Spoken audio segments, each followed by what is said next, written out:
Bon, ici, après avoir une vidéo qui était x exposant x où il fallait calculer la dérivée, et j'ai calculé la dérivée par trois méthodes différentes, voilà, il existe une vidéo de ceci. Déjà, allez la voir, vous tapez x exposant x et vous aurez cette vidéo, cette fameuse vidéo où je calcule la dérivée par trois méthodes différentes. Mais ici, en fait, la vidéo va compléter cette vidéo-là, tout simplement. Une des manières était d'écrire d'une certaine façon, mais je n'ai jamais expliqué le pourquoi. Voilà. Et je vais l'expliquer ici. On sait bien que dans les compositions de fonctions, quand on a deux fonctions, hein, par exemple, j'appelle f et g qui sont deux fonctions, et des fonctions à une seule variable, parce qu'il existe des fonctions à plusieurs variables. Ici, je vais supposer que je n'ai qu'une seule variable, et qui sont des fonctions de la variable, on va dire x. Voilà, f et g sont des fonctions de la variable x. Eh bien, on peut définir la fonction phi par définition, hein, qui est l'exponentielle qu'on a composée avec une fonction. Donc la fonction comme g, je vais prendre g de ln de la fonction composée avec f. Voilà. Je définis une fonction comme ça. Donc une exponentielle que je compose avec une fonction, bien sûr, deux fonctions f et g, fonctions de x, hein, ils sont tous les deux fonctions de x, où j'ai l'exponentielle que je compose avec une fonction g qui elle-même est une composition d'une fonction f avec le logarithme népérien. Voilà. Alors, on peut attribuer au domaine de phi, tout simplement, c'est l'ensemble, bien sûr, des x qui appartiennent, si vous voulez, au domaine de f, tel que f comme il est inscrit dans un logarithme népérien, tel que f est, si vous voulez, strictement positif et qui est bien sûr l'intersection avec le domaine, bien sûr, de g. Voilà. Donc, on s'attribue un x qui doit être strictement positif. Strictement positif. Voilà. Par définition de la fonction phi, qui est une composée ciblée de plusieurs fonctions f. On en fait la composition de la fonction f, on la compose avec la fonction logarithme népérien. Voilà, et j'obtiens la fonction g qui elle-même est composée avec une fonction exponentielle. Et voilà, le domaine sera d'office f strictement positif, avec l'intersection, bien sûr, du domaine de g. Parce que si, dans cette partie positive, on extrait g, ne prend pas une partie dans la partie positive, il faudra enlever cette partie qu'on ne doit pas prendre pour g, fatalement. Donc c'est pour ça que c'est l'intersection du domaine de g, et ça, l'ensemble du domaine, c'est ceci.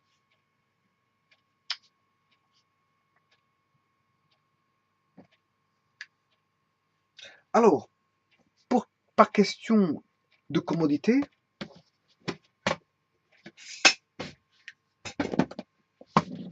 on va écrire autrement cette fonction qui a été définie, hein, c'est juste une définition. Hein. Voilà. Voilà, c'est une définition qui est tout à fait pondue, donc n'allez pas chercher midi à 14h. Qu'est-ce que c'est? C'est tout simplement une définition, une fonction définie. Bon, donc, on définit une fonction, si vous voulez, phi, qui est l'exponentielle de rond de g de, bien sûr, de ln, où j'ai composé avec la fonction f. Voilà, et dont j'ai dit que le domaine de phi, eh bien, c'était tous les x qui répondaient, qui devaient pas appartenir au domaine, les x qui devaient pas appartenir au domaine de la fonction, de telle manière à ce que le f soit strictement positif et avec l'intersection du domaine de g. Ça, c'est ce que je viens d'écrire. Voilà, c'est ce que je viens d'écrire, mais je l'écris en plus petit. Parce qu'à ça, on pourrait écrire la fonction de phi d'une autre manière, une autre notation pour écrire. Ça, c'est le domaine. Hein. Voilà. Une autre manière d'écrire phi, mais ce serait d'écrire que phi est f exposant g. Donc, écrire ceci par les compositions de fonctions. Voilà. Écrire ceci par les composés. Ça veut dire c'est le rond de composé. Hein. Voilà. On compose des fonctions entre elles. Voilà. Et là, c'est une composition successive. Voilà. Donc, et ceci, la fonction phi, peut tout simplement se noter de cette manière-là. Voilà. Alors, écrire ça ou ça, c'est la même chose. Ça veut dire que ceci, c'est plus long que ceci. Donc, on aimera, en mathématiques, on aime écrire des écritures plus courtes. Bon, quelqu'un qui veut se compliquer la tâche, il n'y a pas de problème, il va écrire de cette manière-là, mais c'est plus long à écrire. Donc, les écritures sont, dire, plus conséquentes pour cette écriture-là de la fonction phi que celle-ci. Donc, on aime plutôt parler de la fonction phi en la définissant de telle manière que f sera à la puissance g. Voilà. Bon.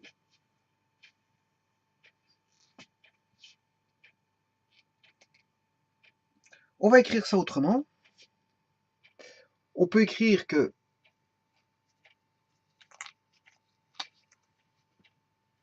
si je vais l'écrire autrement, par des multiplications, à ce moment-là, je peux écrire que, cette fois-ci, par rapport à la variable x, je peux écrire que c'est l'exponentielle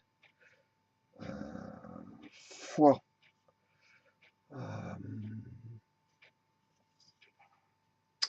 g de x fois ln de f de x.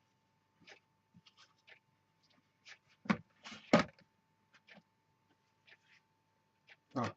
Ça, c'est la fonction en fonction de x. Comment je peux l'écrire?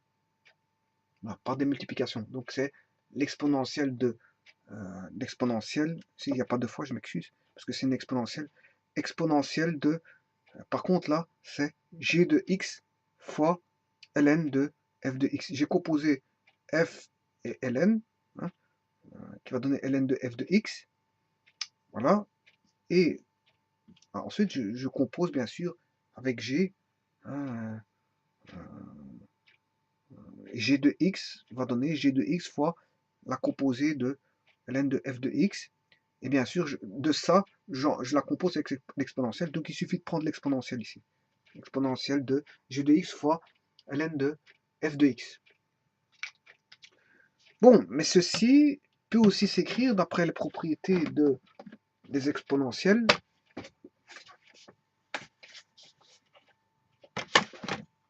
Donc, la fonction phi de x définie comme ceci, c'est, on vient de le voir maintenant, l'exponentielle de g de x fois ln de f de x. Ça, c'est pour des questions, c'est pour des fonctions quelconques f et g. Voilà, des fonctions quelconques f et g. Maintenant, ceci, je peux l'écrire au niveau des propriétés des logarithmes népériens, que ceci vaut exactement, c'est ln de f de x, voilà, exposant, si vous voulez, g de x. Bon. Par contre, ce que je n'aurais pas besoin, ln de f de x, ça j'aurais besoin. Voilà, et je peux faire ceci, et ensuite g de x en exposant. Je peux écrire ça comme ça. Voilà. Et ça, c'est tout bonnement, en fait, si vous voulez, exponentielle du logarithme, c'est comme si on n'avait rien fait.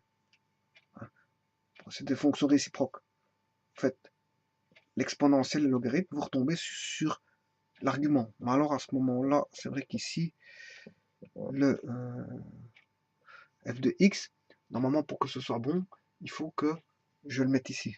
Il ne peut pas sortir la parenthèse. Voilà. Et l'argument, ce serait ceci. Pourquoi? Parce qu'en fait, la fonction logarithme népérien, ln a ln de b, c'est ln de b exposant a. Voilà. C'est ça que je vais décrire là. C'est les propriétés de logarithme. Mais alors, la seconde propriété, ça c'est pour la première qui est ici, hein, que le g, je le fais passer en exposant. Hein, multiplier une fonction avec un logarithme, mais ça revient à faire logarithme exposant cette fonction-là. C'est ça que ça veut dire. Mais maintenant, si j'ai une exponentielle avec un logarithme de a, par exemple, ça fait a. C'est l'argument tout court. Donc, ici, ce qui va donner quoi? Tout simplement, ceci, cette écriture-là, se lit comme ceci. F de x exposant g de x. Voilà. Ce sont des écritures, n'allez pas chercher de midi à 14h, on définit une fonction qui est au départ comme ceci, et après on retombe bien sûr sur cette fonction-là. Et voilà, et on définit son domaine comme je voulais montrer ici, son domaine, c'est ceci. Bon. Alors pourquoi je vous montre ça? Pour juste un cas particulier de cette fonction-là, où f et g, je vais prendre f et g égale à x, je vais prendre f égale g égale x. Et cette fois-ci, je vais aller en sens contraire. Je vais aller en sens contraire.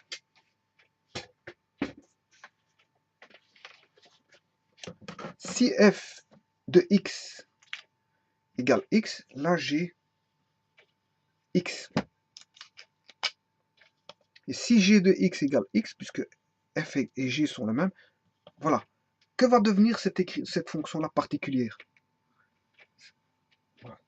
Que va devenir cette fonction-là dans cet écrit-là? Cet écrit-là, il suffit que je remonte la chaîne, j'aurai exponentielle de x exposant x, et j'aurai bien sûr x, g de x c'est x, ln de x. Voilà. Voilà comment on va s'écrire cette fonction-là. Cette fonction-là peut être traitée comme une écriture ici. Parce que, voilà,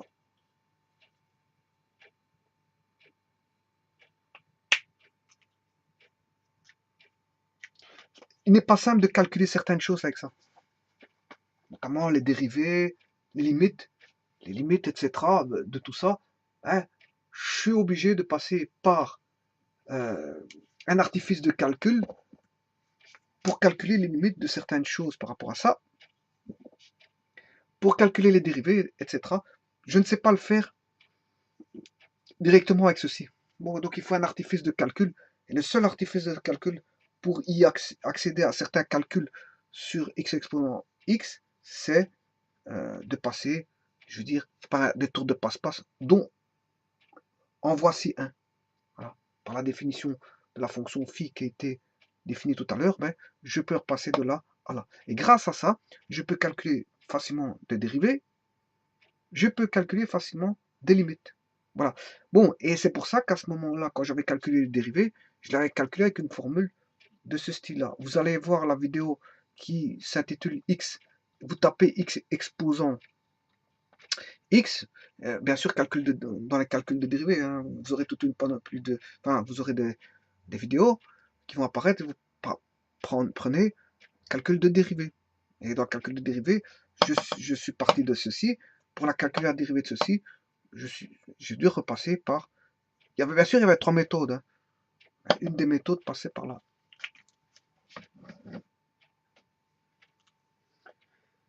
Voilà pour la raison pour laquelle, parce qu'en fait, aller calculer directement sur ça, vous allez rester bloqué, vous ne trouverez pas la réponse.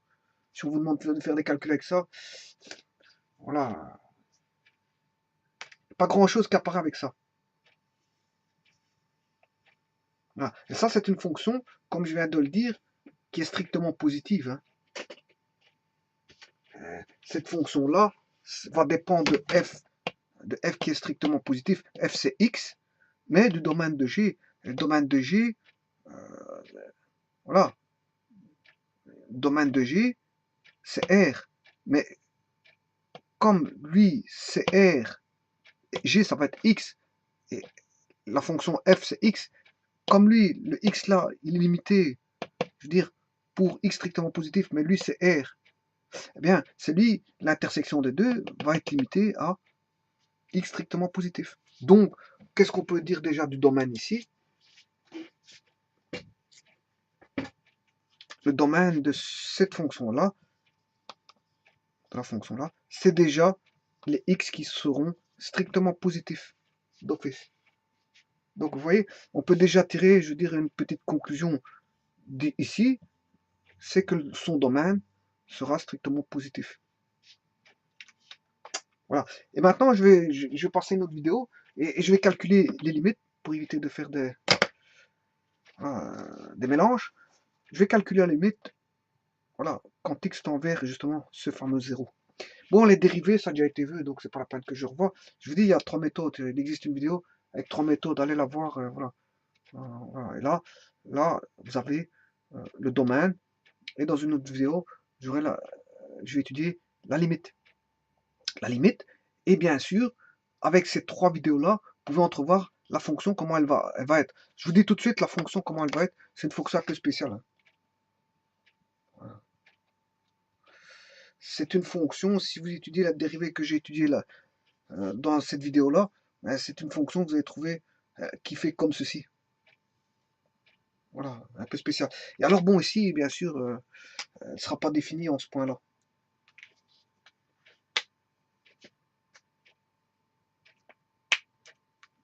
Pour x égale 0, totalement, pour x égale 0, elle n'est pas définie. Donc, si vous voulez, elle est définie en R+, sauf 0 si vous voulez. Ça, ce sera son domaine. Et la fonction aura une allure de ceci-là. Bien sûr, là, on a y. Hein. Ça, c'est y. Voilà. Le y est là et le x est ici. Voilà. Et ceci, qu'est-ce que c'est? C'est l'allure, bien sûr, de la fonction y égale x exposant x. Voilà. Domaine R+, qui va toujours continuer jusque, bien sûr, vous comprendrez,